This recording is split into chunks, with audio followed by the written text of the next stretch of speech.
제가 지금 연속으로 격주로 이렇게 출애굽기 말씀을 드리고 있습니다. 출애굽기 중에서도 지금 우리가 초점을 맞추는 것이 출애굽 그 하는 사건에 대해서 우리가 맞추고 있는데, 그것을 자꾸 이렇게 격주로 말씀을 드리는 이유는 이 말씀이 굉장히 중요하기 때문입니다. 구약을 이해하는 것뿐만 아니라 신약을 이해하는데도 이 출애굽이라는 그 사건을 이해하는 것은 굉장히 중요합니다. 게다가 제가 그러면 연속으로 하면 되는데 왜 격주로 하냐면, 제가 사실은 신약도 같이 보는 것이 굉장히 저는 중요하다고 저는 확신을 하고 있어서 신약과 구약을 같이 보는 것으로 이렇게 하고 있기 때문에 우리가 격주로 계속해서 보고 있다는 점을 유의해 주시고, 우리 출애굽기 그 사건을 잘 이해하도록 잘 따라와 주셨으면 좋겠습니다. 자, 오늘 말씀을 전하겠습니다. 어느 날 굉장히 지쳐 보이는 군인이 병원 문을 열고 들어왔습니다. 간호사는 군인을 보자마자 군인을 이끌고 한 병실의 침대 옆으로 이끌고 가서 침대에 누워있는 노인에게 이렇게 말을 합니다. 어르신, 아들이 왔어요. 간호사가 이렇게 말을 하는데도 그 환자는 도저히 깨어나질 않아서 간호사가 여러 번 어르신, 아들이 왔다고 반복을 했을 때 환자는 드디어 눈을 떴습니다. 환자가 이미 강한 진정제 주사를 맞았기 때문에 바로 앞에 서 있는 그 군복을 입은 젊은이가 누구인지 제대로 알아보지를 못했습니다. 노인은 그냥 군인을 향해 손을 뻗었고, 군인은 거친 손으로 노인의 축 늘어진 손을 꽉 잡아서 사랑과 격려의 메시지를 보내주었습니다. 간호사는 군인을 위해서 침대 옆에 의자를 놔주었고, 그 군인은 밤이 새도록 어두운 병실 안에 앉아서 노인의 손을 꽉 잡고는 사랑과 격려의 말을 계속해 주었습니다. 가끔씩 간호사가 와서 이제 좀 쉬세요, 저기 가서 좀 몸 좀 펴고 오라고 그렇게 말을 해주었지만은, 군인은 노인에게만 주의를 집중하고 있었고, 죽어가던 그 사람도 자신의 아들의 손을 꽉 잡고 있었습니다. 새벽이 되었을 때 결국 노인은 죽게 되었고, 군인은 생명이 떠나버린 그 손을 놓고는 간호사에게 가서 이 사실을 알려주었습니다. 군인은 간호사가 조치를 취하는 동안에 밖에서 가만히 기다리다가 간호사가 다 조치가 끝나고 돌아왔을 때 이렇게 물었습니다. 저분은 어떤 분이었습니까? 간호사는 이 말을 듣고 놀라면서 대답했습니다. 저분 선생님 아버지시잖아요. 아니요, 그렇지 않습니다. 저는 살면서 저분을 한 번도 본 적이 없습니다. 그렇다면 제가 선생님을 그분께 인도했을 때 왜 아무 말씀도 하지 않으셨어요? 저는 무언가 착오가 있다는 사실을 바로 알 수 있었습니다. 그러나 동시에 그분에게는 아들이 필요했고, 그 자리에는 아들이 없다는 것도 알 수 있었습니다. 그분이 너무 아파서 제가 자신의 아들인지 아닌지도 모른다는 사실도 알게 되었고, 그분에게 제가 얼마나 필요한지 그것도 알게 됐습니다. 그래서 저는 그냥 그 자리에 있었던 것뿐입니다. 여러분, 우리가 우리의 주변을 한번 둘러보셨으면 좋겠습니다. 여러분 주변에 지금 누가 손을 뻗고 있는데 못 보고 있지는 않습니까?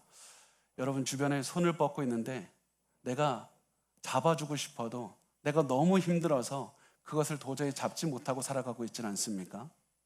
누가 옆에서 도와달라고 손을 뻗고 있는데도 내가 너무 힘들어서 도저히 들리지가 않아서 나 이제 그만한다고, 나의 도움이 더 필요하다고 말하면서 지금 살고 있는 것은 아닙니까? 여러분, 우리에게 지금 중요한 것은 우리 옆에 있는 사람의 손을 잡아주는 것입니다. 여러분을 필요로 하는 사람이 있다면 그 사람 곁에 가서 그 사람의 손을 잡아주고 그 사람의 목소리에 귀를 기울여 주는 것입니다. 왜 그러냐면 그것이 단순히 도덕적으로 좋은 사람이기 때문에, 그것이 아니라 하나님께서 우리에게 그렇게 해주셨기 때문입니다. 하나님은 우리 곁에서 우리의 손을 잡아주셨고 우리의 목소리에 귀를 기울여 주셨습니다. 아무도 우리에게 관심을 기울여 주지 않을 때에도 그때조차 하나님께서는 우리의 목소리를 들어주셨고 우리의 손을 잡아주셨고 우리에게 사랑한다고 말씀하신 그 하나님이 되십니다. 그리고선 그 하나님은 우리에게 이렇게 말씀하십니다. 내가 너희와 함께 해주었으니 이제는 너희가 다른 이들에게 가서 함께 해주어라. 내가 너희를 통해서 하나님이 어떤 분인지 보일 것이고 내가 너희를 통해서 그들을 인도할 것이다. 하나님께서는 먼저 목소리를 들어주시고 그 손을 잡아주신 다음에 그 사람을 보내서 다른 사람의 목소리를 듣고 손을 잡아주시는 것이 바로 하나님이 일하시는 방식입니다. 그리고 하나님께서는 그 방식으로 우리를 인도하셨을 뿐만 아니라 하나님 그 방식으로 오늘 성경에 나오는 이스라엘 백성들도 인도하셨습니다. 하나님께서는 이스라엘 백성들을 그냥 인도하신 것이 아니라 바로 하나님의 사람을 보내서 인도하셨습니다. 그래서 오늘 출애굽기의 역사가 단순히 어떤 기적으로 이루어진 것이 아니라 어떠한 우리가 보기에 큰 능력으로만 한 것이 아니라 출애굽기의 역사는 바로 하나님의 먼저 가서 귀를 기울여 주시고 들어주신 것에서 시작했다. 그 사실을 기억하시기 바랍니다. 그래서 그 말씀 출애굽기는 이 역사는 이렇게 시작합니다. 출애굽기 2장 23절은 이렇게 말씀을 합니다. 여러 해 후에 애굽 왕은 죽었고 이스라엘 자손은 고된 노동으로 말미암아 탄식하며 부르짖으니 그 고된 노동으로 말미암아 부르짖는 소리가 하나님께 상달된지라. 사실은 이스라엘 사람들은 애굽에서 그럭저럭 살만했습니다.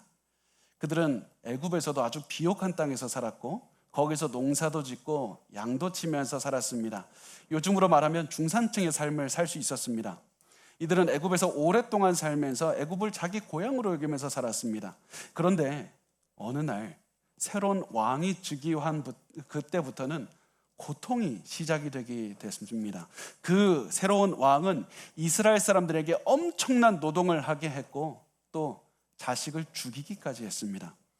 심각한 노동에다가 눈앞에서 자기 자식이 죽어가는 모습을 본 이스라엘 사람들은 도저히 견딜 수가 없어서 절규하듯 외치기 시작했습니다. 절규하기 외치기 시작했는데도 불구하고 아무도 듣질 않습니다. 그런데 이 시간이 지나서 이 왕이 죽고 새로운 왕이 즉위했는데도 여전히 이들의 고통은 사라지질 않았습니다. 그래서 이들은 너무나도 힘이 들어서 성경은 이렇게 말씀을 합니다. 고된 노동으로 말미암아 탄식하며 부르짖었다, 이렇게 말씀을 합니다. 탄식하며 부르짖었다고 말씀을 합니다. 그런데 이 말씀을 잘 보면 하나 중요한 게 빠져 있는 게 있습니다.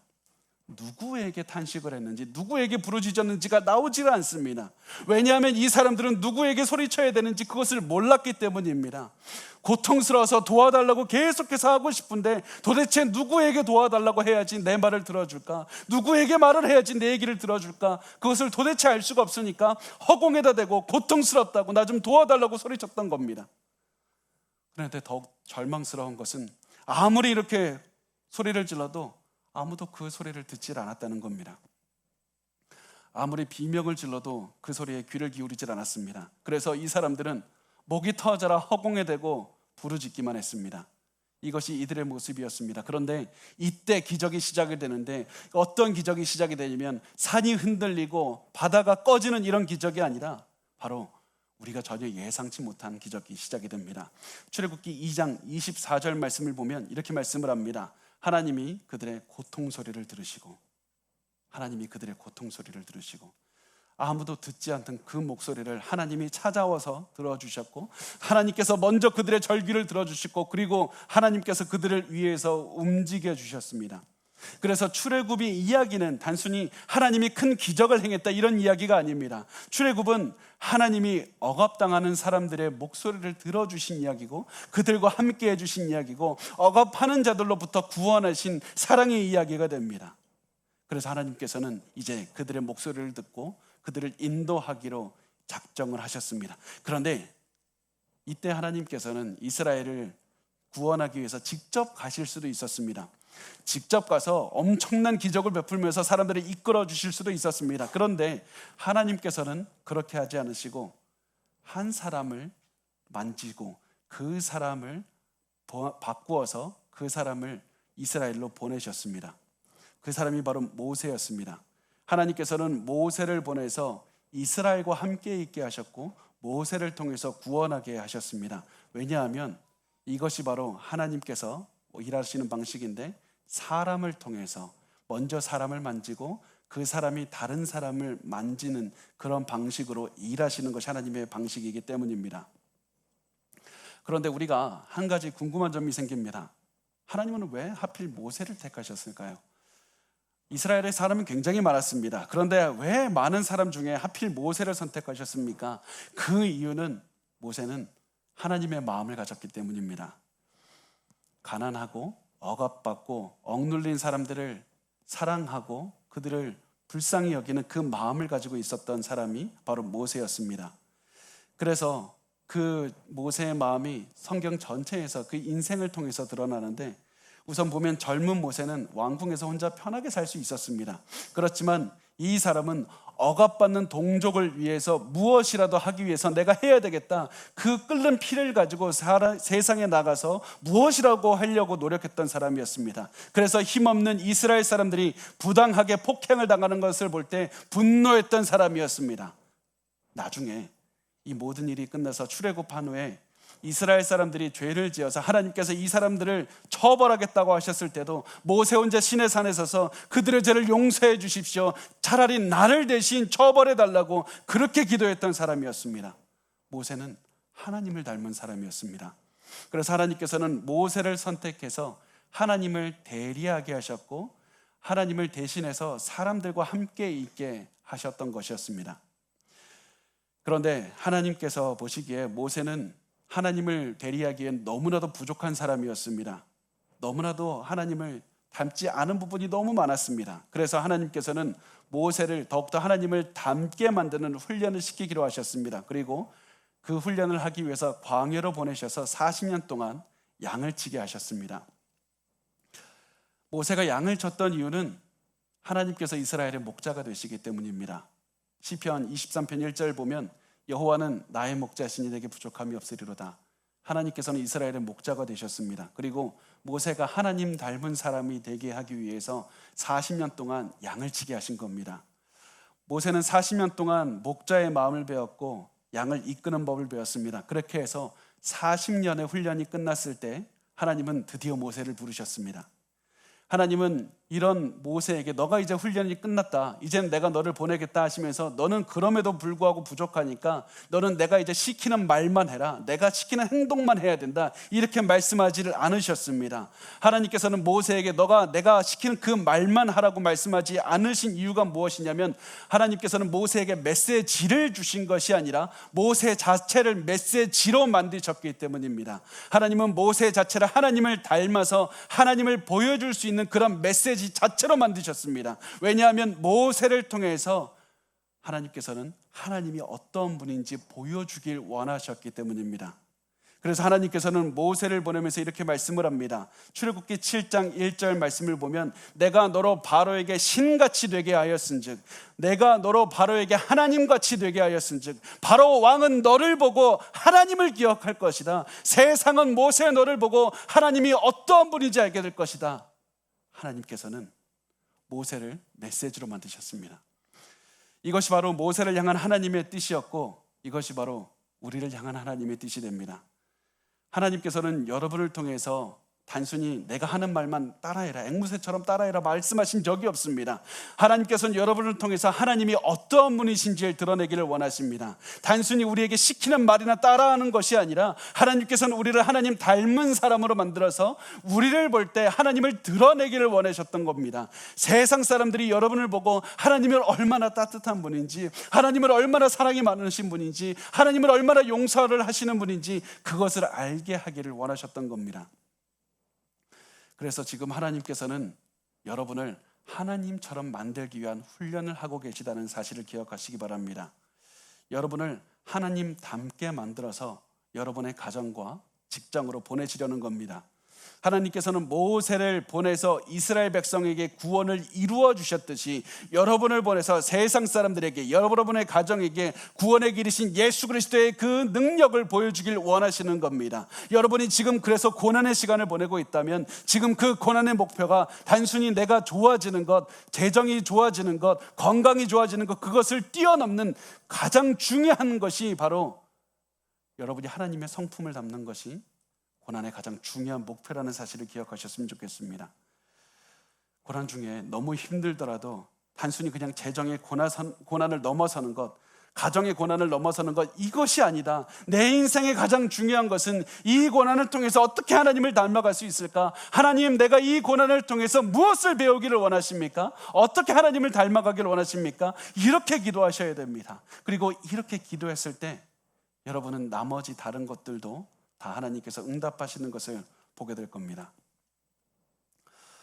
이제 40년의 훈련이 끝나고 하나님의 메시지가 되어서 애굽으로 돌아가는 모세의 손에는 한 가지 중요한 것이 들려 있었습니다. 그게 무엇이냐면 출애굽기 4장 20절을 보면 이렇게 말씀을 합니다. 모세가 하나님의 지팡이를 손에 잡았더라. 하나님의 지팡이를 손에 잡았다. 모세의 손에 하나님의 지팡이가 들려 있었습니다. 그리고 이 지팡이는 하나님께서 이 지팡이를 통해서 수많은 기적을 앞으로 행하십니다. 그래서 수많은 사람들이 이 지팡이를 보고서는 능력의 상징이자 권위의 상징으로 생각했습니다. 그래서 사람들은 모세의 지팡이를 보면서 두려워했을 겁니다. 저 지팡이에 엄청난 능력이 있다고 생각했을 수도 있습니다. 그런데 이 평범한 지팡이가 엄청난 기적을 발휘할 수 있었던 이유가 무엇이냐면 지팡이 자체가 위대해서가 아니라 하나님이 함께 하셨기 때문입니다. 지팡이는 아무것도 아니라 그냥 나무에 불과했지만 하나님께서 모세와 함께 하신다는 그 증거가 지팡이가 되었기 때문에, 하나님의 그 동행하심의 지팡이가 그 상징이 되었기 때문에 지팡이의 힘은 바로 하나님과 함께 하시는 동행의 힘이었다는 사실입니다. 우리는 이런 모세를 보고 부러워할 수도 있습니다. 나도 저런 지팡이가 있었으면 좋겠다. 나도 저런 지팡이가 있으면 기적을 행할 수 있을 것이라고 생각할 수도 있습니다. 그런데 여러분, 그렇게 생각하셔서는 안 됩니다. 왜냐하면 우리에게는 모세에게 있었던 지팡이보다 더 큰 힘이 있기 때문입니다. 그것은 바로 성령님께서 우리와 함께 하시기 때문입니다. 이게 지팡이보다 더 강력한 성령께서 친히 우리 안에 거하시기 때문입니다. 그래서 여러분이 지금 구해야 되는 것은, 하나님, 왜 나에게 모세에게 일어났던 기적과 같은 일이 왜 안 일어납니까? 이것이 아니라, 하나님, 나는 지금 성령님과 동행하고 있습니까? 나는 그 어떠한 것보다도 강력하고 천지를 창조하신 성령님과 함께하고 있습니까? 이것을 기도하셔야 됩니다. 이것을 질문하셔야 됩니다. 우리가 지금 하나님과 동행하고 있다면 성령님께서는 우리에게 필요한 모든 것들을 다 기적을 베푸시면서까지 우리를 이끄실 겁니다. 우리에게 지금 중요한 것은, 왜 나에게 기적이 일어나질 않을까? 왜 나에게 갑자기 지금 눈앞에 보이는 엄청난 능력들이 보이지 않을까? 그것이 아니라 나는 지금 성령님과 동행하는가? 그것이 가장 중요하다는 사실입니다. 그런데 사실 제가 이 말씀을 보면서 한 가지 이해할 수 없었던 것이 있었습니다. 그게 뭐냐면, 사실 이스라엘 사람들은 애굽에 살면서 하나님 잊어버리고 있었습니다. 그리고 애굽에서 온갖 우상을 섬기면서 살아가고 있었습니다. 그런데 하나님, 왜 하필 이런 사람들을 구원하셨습니까? 아니, 구원해 주어도 나중에 가다 보면 원망합니다. 불평합니다. 왜 그런 사람들을 하나님 왜 구원하셨습니까? 그렇게 질문하는 제게 이 하나님은 이 말씀으로 설명을 하고 있습니다. 출애굽기 4장 22절과 23절 말씀인데, 이 말씀은 출애굽기에서도 굉장히 중요한 말씀이니까 우리가 한번 같이 읽어보도록 하겠습니다. 시작. 너는 바로에게 이르기를, 여호와의 말씀에 이스라엘은 내 아들 내 장자라. 내가 내게 이르기를 내 아들을 보내주어 나를 섬기게 하라 하여도 내가 보내주기를 거절하니 내가 내 아들 내 장자를 죽이리라 하셨다 하라 하시니라. 자, 이 말씀이 출애굽기 전체에 흐르는 주제가 되는데, 하나님께서는 이 사람들을 선택하셨고 사랑하셨고 아들로 삼으셨다. 이 모든 것이 은혜라는 겁니다. 이들이 뭔가 대단한 것을 해서가 아니라 마치 그냥 아버지가 자녀를 사랑하는 것처럼 이스라엘을 사랑하셨다. 그리고 이 관점으로 보면 출애굽기 전체가 다 이해가 갑니다. 지금까지 이해가지 않았던 그 모든 것들이 이해가 갑니다. 출애굽기는 애굽에서 노예를 해방시키는 이야기가 아니라 사랑하는 아버지가 사랑하는 자녀를 돌아오게 하는 이야기가 됩니다. 관계가 깨져버린 아들과 아버지가 하나가 되는 이야기가 됩니다. 그렇기 때문에 하나님께서는 자신의 아들을 구하기 위해서 바로라는 그 사람의 아들을 죽여야만 했던 것이었습니다. 하나님께서는 사랑하는 아들을 사랑해서 선택하시고 구원하시기를 원했습니다. 그러나 바로에게 있어서 이스라엘은 하찮은 노예에 지나질 않았습니다. 그랬기 때문에 바로는 이스라엘을 마음대로 죽이기까지 했고 억압하기도 했던 것이었습니다. 그러나 하나님께서는 이 이스라엘을 보고, 이스라엘은 내 자식이다, 내 자식이다, 내 아들 이스라엘은 나와 함께 할 것이니 내 아들을 보내라, 이렇게 바로에게 말씀하셨던 겁니다. 출애굽기는 하나님의 사랑에 관한 말씀이시고, 하나님의 사람들과 함께 하시는 이야기고, 하나님의 사람들이 하나님을 닮아가는 이야기입니다. 그래서 이 말씀을 통해서 하나님의 백성들이 하나님을 닮아가게 하셨을 뿐 아니라 그 전에 가장 먼저 하나님의 사람이 하나님을 닮아가게 하셨습니다. 바로 모세가 하나님의 말씀을 전달하면서 하나님을 닮아가고 있었다는 사실입니다. 모세는 하나님을 믿고 순종해서 애굽으로 돌아왔을 때 모든 것이 하나님께서 말씀하신 대로 이루어지는 것을 보았습니다. 아론이 나와서 모세를 반겨주었습니다. 하나님 말씀하신 대로 이스라엘 장로들에게 하나님이 보여주신 기적을 보여주었더니 다들 하나님을 믿고 경배했습니다. 그리고 모세는 하나님의 말씀을 믿고 따를수록 하나님을 닮아갔는데 그것이 무엇이냐면 담대하게 되었다는 겁니다. 그 말씀이 출애굽기 5장 1절에 나옵니다. 이렇게 말씀을 합니다. 그 후에 모세와 아론이 바로에게 가서 이르되 이스라엘의 하나님 여호와께서 이렇게 말씀하시기를 내 백성을 보내라. 그러면 그들이 광야에서 내 앞에 절기를 지킬 것이니라 하셨나이다. 모세가 담대하게 바로를 찾아가서 하나님의 말씀을 선포했습니다. 사실 모세는 애굽에 돌아오기 전까지는 두려움이 많은 사람이었습니다. 걱정이 많았습니다. 결단하기를 주저했습니다. 그리고 계속해서 어떻게 해야 될까 계속해서 주저했던 것이 모세의 모습이었습니다. 그런데 이제는 바로왕 앞에서도 담대한 모습으로 하나님의 말씀을 선포하는 모습으로 변하게 됐습니다. 어떻게 이렇게 변화가 가능합니까? 어떻게 이렇게 짧은 시간 동안에 담대하게 변할 수가 있습니까? 그 이유에 대해서 모세는 이렇게 말씀을 합니다. 출애굽기 5장 3절을 보면 히브리인의 하나님이 우리에게 나타나셨은즉 하나님이 우리에게 나타나셨은즉 내가 담대해진 이유는 내가 하나님을 만났기 때문이다. 모세는 불로 나타나신 하나님을 보았고 하나님의 음성을 들었고 하나님을 믿고 따르기 시작했습니다. 하나님을 믿고 순종했더니 모든 것이 하나님의 말씀대로 되는 것을 체험했습니다. 모세는 먼저 하나님을 믿고 순종하면 하나님의 뜻대로 삶이 변하는 것을 체험했습니다. 이 체험 때문에 모세가 담대하게 되었던 겁니다. 하나님을 믿고 순종해서 하나님을 따라갔더니 그 인생이 담대하게 변화되었던 겁니다. 여러분도 삶이 담대해지기를 원하신다면 하나님을 먼저 믿고 따라가셔야만 됩니다. 하나님을 믿고 하나님과 동행하셔야만 됩니다. 그런데 너무나도 많은 분들이 말씀합니다. 나도 이렇게 주저하는 거 너무 싫고 나도 이렇게 너무 소극적이고 남들 앞에 주눅들어 살고 이렇게 사는 것이 너무 힘듭니다. 하나님 나에게 먼저 담대함을 주시면 내가 담대하게 행동하겠습니다. 하나님 담대한 마음을 달라고 계속해서 기도합니다. 그러나 하나님께서는 우리에게 말씀하십니다. 너가 먼저 하나님을 믿고 따라갈 때 그 다음에 용기를 주시겠다고 말씀을 합니다. 하나님께서 우리와 동행하심을 믿고 순종하면 하나님께서는 우리의 마음에 용기를 주실 뿐만 아니라 우리의 환경도 변화시켜 주신다는 사실입니다. 반드시 이 순서를 기억하셨으면 좋겠습니다. 먼저 하나님을 믿고 따라가면 하나님께서는 우리의 삶에 필요한 모든 것들을 채워주신다는 사실입니다. 모든 길을 열어주는 그 하나님의 능력을 체험한 모세는 굉장히 기뻤을 겁니다. 바로왕을 만나러 가서 이스라엘을 놓아달라고 했을 때도 담대하게 즐겁게 말했을 것이고 바로가 거절했을 때도 담대하게 즐거운 마음을 가지고 있었을 겁니다. 왜냐하면 하나님께서 바로가 이스라엘을 보내지 않을 것이라고 이미 말씀하셨기 때문입니다. 그래서 지금까지는 모든 것이 예상한 대로 흘러가고 있었습니다. 그런데 모세가 전혀 예상하지 못한 고난이 시작됐습니다. 그것은 자기의 동족인 이스라엘 사람들이 모세에게 등을 돌리기 시작했기 때문입니다.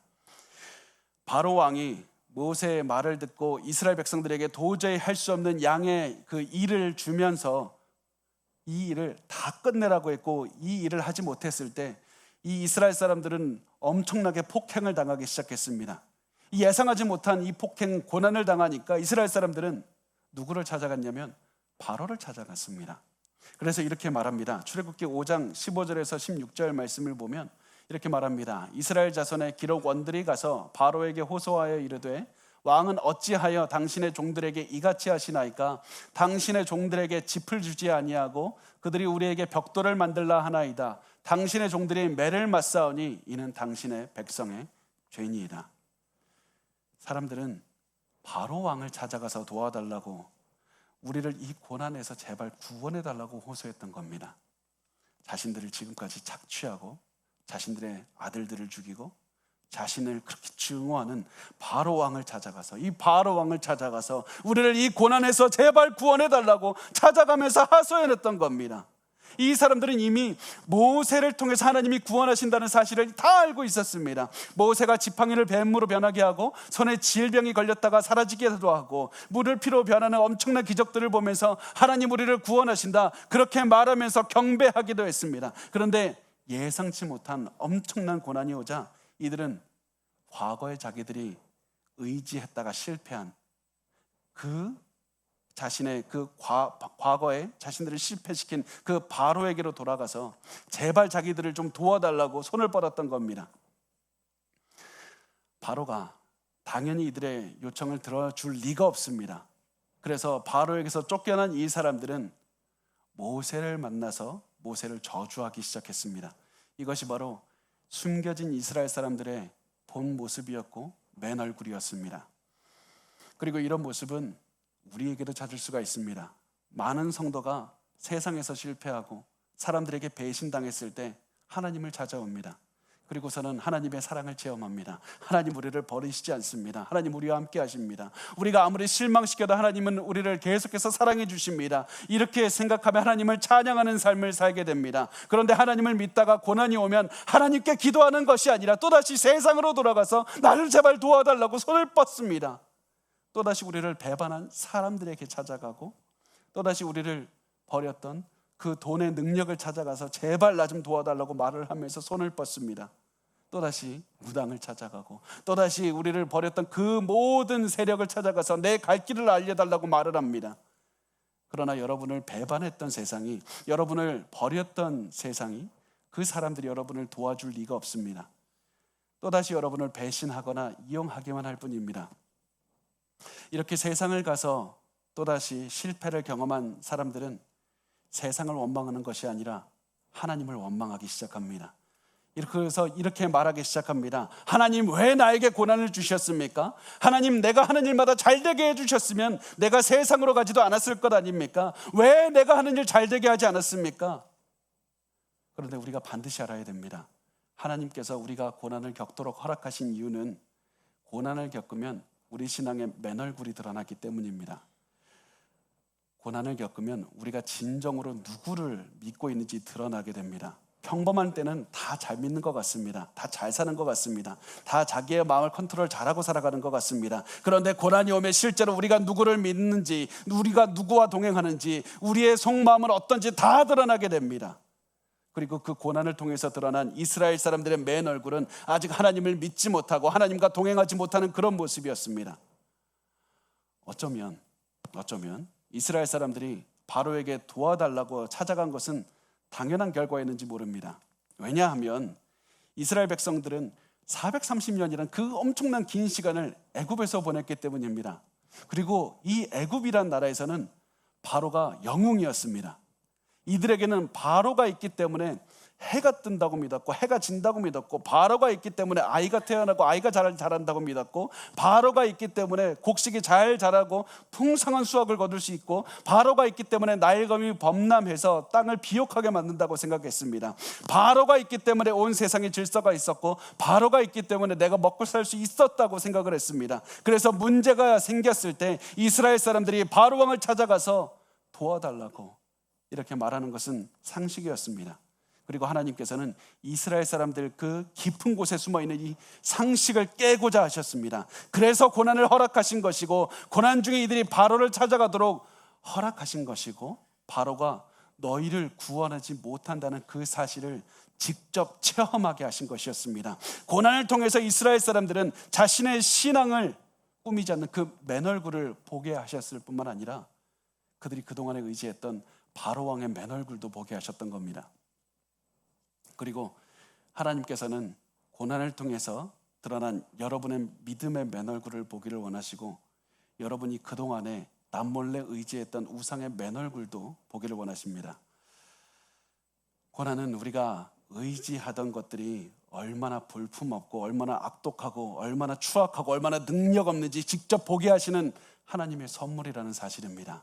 고난 단순히 우리를 힘들게 하는 것이 아니라 우리를 힘들게 했던 것, 우리의 약점이 무엇인지, 우리의 본 모습이 무엇인지 드러내는 그런 역할만 할 뿐입니다. 그래서 하나님께서는 여러분의 과거를 돌아보면서 여러분의 과거를 통해서 배우시기를 원하십니다. 여러분께 간청드립니다. 여러분, 과거의 실패를 반드시 보셨으면 좋겠습니다. 과거에 어떤 실패를 하셨는지, 내가 왜 실패를 하고 내가 믿던 그 우상이 무엇인지 반드시 깨달으셔야만 됩니다. 그래야만 우리가 과거를 반복하지 않고 과거를 통해서 드러난 나의 맨 얼굴을 바라보게 되고 내가 믿는 것이 무엇인지 알게 되고, 이제는 그 과거를 반복하는 것이 아니라 이제는 한 걸음 믿음이 앞장서서 내가 한 걸음 더 성숙하게 돼서 하나님과 동행하시는 그런 삶을 살 수 있기 때문입니다. 여러분, 제발 과거를 반복하지 마십시오. 너무나도 안타까운 것은 수많은 사람들이 50, 60, 70, 80, 90 죽을 때까지도 과거를 벗어나지 못하고 내 과거에 희망을 두고 과거를 마치 우상으로 숨기고 살아간다는 사실입니다. 여러분, 이제 우리가 하나님께서 고난을 통해서 보여준 그 우상의 민낯을 보시고 우리가 이제는 과거를 반복하지 않으셨으면 좋겠습니다. 이제 그 고난 앞에 선 이스라엘 백성들은 자신들이 하나님이 아니라 바로를 믿고 있다는 사실이 드러났습니다. 그런데 같은 고난 앞에서 모세는 전혀 다른 반응을 보이게 됩니다. 왜냐하면 모세가 보였던 반응이 무엇이냐면 하나님께 기도하는 반응이었기 때문입니다. 모세는 더욱더 이스라엘 백성들보다 하나님께 한 걸음 더 가까워진 닮은 모습으로 기도하면서 이렇게 물었습니다. 하나님, 왜 이스라엘 사람들이 이런 엄청난 고난을 겪게 두십니까? 왜 이스라엘 사람들을 당장 구원하지 않으시고 이렇게 어려운 시간을 보내게 하셨습니까? 이렇게 모세가 기도했을 때 하나님께서는 응답하셨습니다. 우리 출애굽기 6장 1절 말씀 같이 읽어보겠습니다. 시작. 여호와께서 모세에게 이르시되 이제 내가 바로에게 하는 일을 내가 보리라. 강한 손으로 말미암아 바로가 그들을 보내리라. 강한 손으로 말미암아 바로가 그들을 그의 땅에서 쫓아내리라. 하나님, 왜 이스라엘 백성들이 고난을 당하게 두십니까? 이 질문에 하나님께서는 자세한 설명을 하질 않으십니다. 그 대신에 뭐라고 말씀을 하시냐면 이제 내가 바로에게 하는 일을 내가 보리라. 이제 내가 바로에게 하는 일을 너가 볼 것이다. 이렇게 말씀을 합니다. 이 말씀의 의미가 무엇이냐면 아무리 고난이 와도 하나님이 이스라엘 백성을 떠나는 것이 아니다. 모든 것은 하나님의 계획대로 가고 있으니 하나님을 믿으라. 너가 보기에 상황은 악화되어 가고 있는 것 같지만 실제로는 모든 것이 하나님의 계획에 따라 움직여가고 있다. 하나님은 여전히 모든 상황을 통치하고 계신 분이다. 그러므로 너의 눈에 보이는 것이 아니라 보이지 않는 하나님께 집중하라고 말씀을 하셨던 겁니다.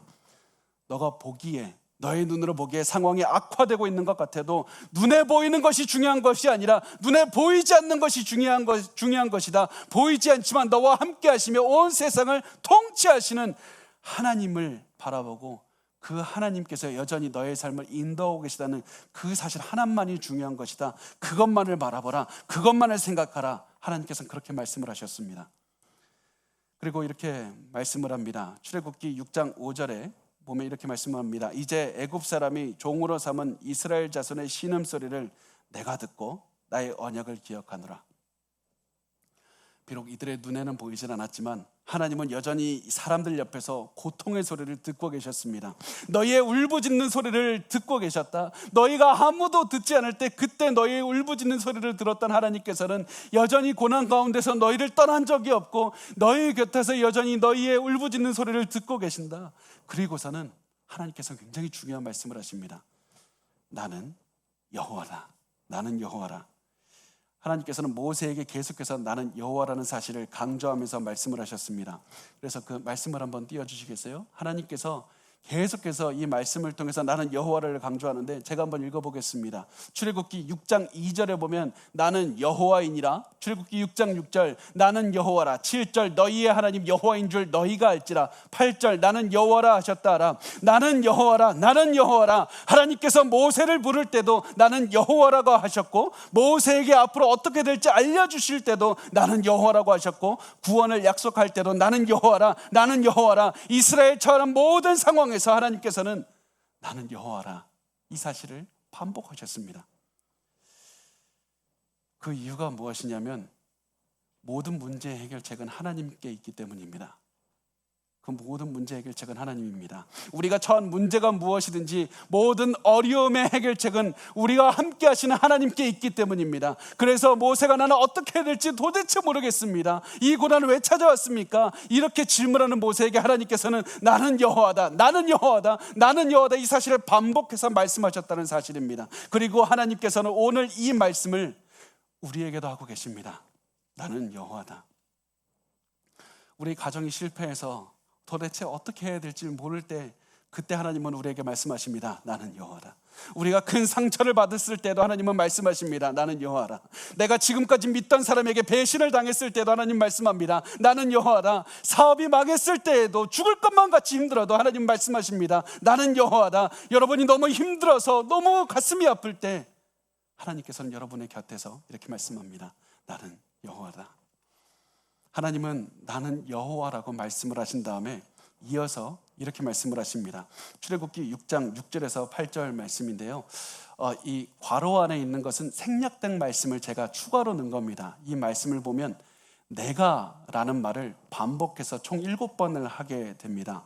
그래서 하나님께서 이렇게 말씀하시는데 제가 한번 읽어보겠습니다. 그러므로 이스라엘 자손에게 말하기를 나는 여호와라.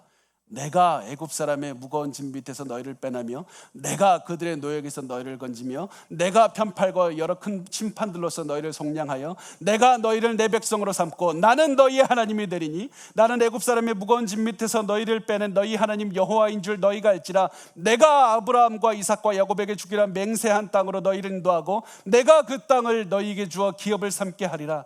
나는 여호와다 하셨다 하라.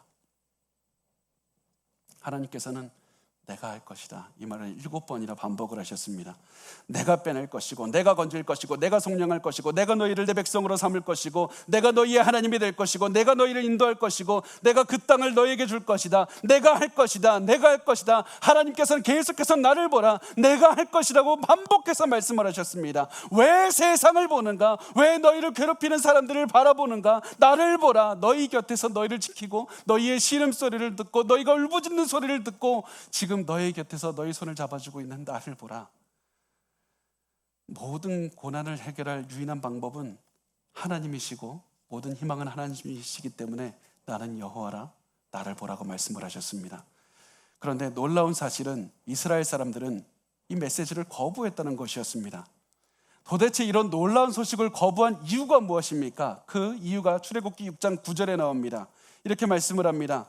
그들이 마음의 상함과 가혹한 노역으로 말미암아 모세의 말을 듣지 않았더라. 마음의 상함과 가혹한 노역 때문에 듣질 않았습니다. 다시 말해서 이들은 눈앞에 있는 것들과 내가 지금 느껴지는 것에 마음을 빼앗겼기 때문에 하나님의 말씀을 듣지 못했던 겁니다. 내가 지금 눈에 보는 것에 노예가 되어버렸기 때문에 이들이 몸이 노예가 된 것이 아니라 마음이 이미 이 고난의 노예가 되어버렸기 때문에 하나님의 말씀을 들을 수가 없었다고 말씀을 합니다. 그리고 이것은 단순히 이스라엘 사람들의 문제뿐만 아니라 모세에게도 마찬가지였습니다. 출애굽기 6장 10절에 모세는 이렇게 기도합니다. 모세가 여호와 앞에 아뢰어 이르되 이스라엘 자손도 내 말을 듣지 아니하였거든 바로가 어찌 들으리이까. 나는 입이 둔한 자니이다. 사실 이 말씀을 통해서 드러나는 모세의 마음은 이런 겁니다. 하나님, 다 포기하고 싶습니다. 나 좀 지쳤습니다. 이스라엘 사람들도 내 말 안 듣는데 어떻게 바로 왕을 들어서 설득시키겠습니까? 이 이스라엘 사람들도 설득하지 못한 내가 무슨 일을 더 하겠습니까? 하나님, 나 이제 그만하겠습니다. 지쳤습니다. 포기하고 싶습니다. 하나님을 따라가다가 눈앞에 어려움을 만나면 포기하고 싶은 것이 모세의 마음이고 그것이 솔직한 우리의 마음이지 않습니까? 일이 잘 풀리지 않으면 두려움이 찾아오고 그동안에 숨겨왔던 의심이 갑자기 드는 것이 우리의 마음입니다. 이때 도대체 어떻게 해야 됩니까? 이때 마음에 포기하고 싶은 마음이 들 때 어떻게 해야 됩니까? 그때 하나님께서는 우리에게 이렇게 말씀하십니다. 나는 여호와라. 나는 여호와라.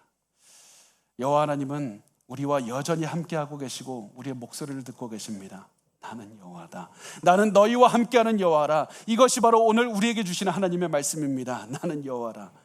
그래서 우리가 이 말씀을 두고 생각을 해보면 처음부터 모세가 이 일을 할 수 있는 능력이 없는지, 사람들이 모세의 말을 듣고 따르는지 안 따르는지, 바로가 모세의 말에 반대하는지 순종하는지 그것은 하나도 중요하지 않았습니다. 모세의 능력이 아니라 하나님의 능력만이 중요했기 때문입니다. 나는 여호와라고 말씀하시는 그 하나님만 중요했기 때문입니다. 그래서 모세에게 있어서 가장 중요했던 것은 이 사람들이 나를 따르는가, 나에게 어떤 고난이 있는가, 그것이 아니라 나는 하나님을 믿고 하나님을 동행하는가? 그거 하나만이 중요했습니다. 여러분의 삶에서도 중요한 것은 지금 여러분이 어떠한 고난을 당하고 있는가? 내가 얼마나 힘든가? 내가 얼마나 가슴이 아픈가? 내가 어떤 환난을 겪고 있는가? 그것이 아닙니다.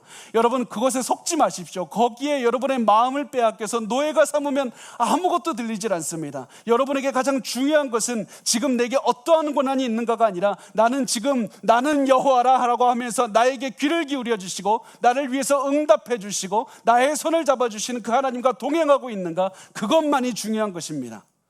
왜냐하면 하나님께서는 지금도 하나님 너무 힘들어요 라고 말하는 우리에게 나는 여호와라 여러분의 귀에 이렇게 말씀하고 계시기 때문입니다. 여러분, 마음의 전쟁에서 지지 마시고 하나님께서 나는 여호와라고 말씀하시는 그 음성의 귀를 기울이셨으면 좋겠습니다. 또 우리 한 가지 더 기억하셨으면 좋겠습니다. 그것은 무엇이냐면 지금 우리 옆에 나에게 손을 뻗고 있는 사람은 없는지 잘 확인해 보셔야 된다는 사실입니다. 하나님께서는 우리에게 하나님의 손길을 먼저 체험해서 하나님처럼 하나님의 성품을 닮아가게 하신 다음에 다른 사람들을 만지고 그들에게 하나님의 사랑을 체험하게 하시기를 원합니다. 그래서 지금 우리 주변에 하나님께서 나에게 도와주셨고 은혜 베풀어 주셨고 복을 주셨는데 지금 하나님께서 내 주변에 내가 만지기를 원하는 사람은 없는가? 한번 살펴보셨으면 좋겠습니다. 이스라엘 사람들처럼 내가 눈에 보이는 것, 몸에 느껴지는 것에 내 온 정신을 쏟다 보니까 지금 내 옆에서 죽어가고 있는 사람의 소리가 안 들리는 것, 그런 것은 아닙니까? 지금 내가 너무 힘드니까 내 고난에만 집중한 나머지 내 가족이, 내 남편과 아내가, 내 자식들이 죽어가면서 나 좀 도와달라고 손을 뻗고 있는데 하나님 그 앞에서 내가 힘듭니다, 나 좀 도와주세요 이렇게 하고 살아가고 있지 않습니까? 여러분, 우리가 이제는 눈에 보이는 것에 집중할 것이 아니라 눈에 보이지 않는 것에 집중해서 하나님을 바라보시고 나는 여호와라는 그 사실을 체험하신 다음에 여러분 주변 사람들에게 손을 뻗어 주셨으면 좋겠습니다. 그때 그 여러분의 옆에 사람들은 여러분을 통해서 하나님의 사랑을 체험하게 될 것이고 하나님의 은혜를 체험한 그 사람들은 또다시 다른 사람들에게 나가서 하나님의 은혜와 사랑을 전파할 겁니다.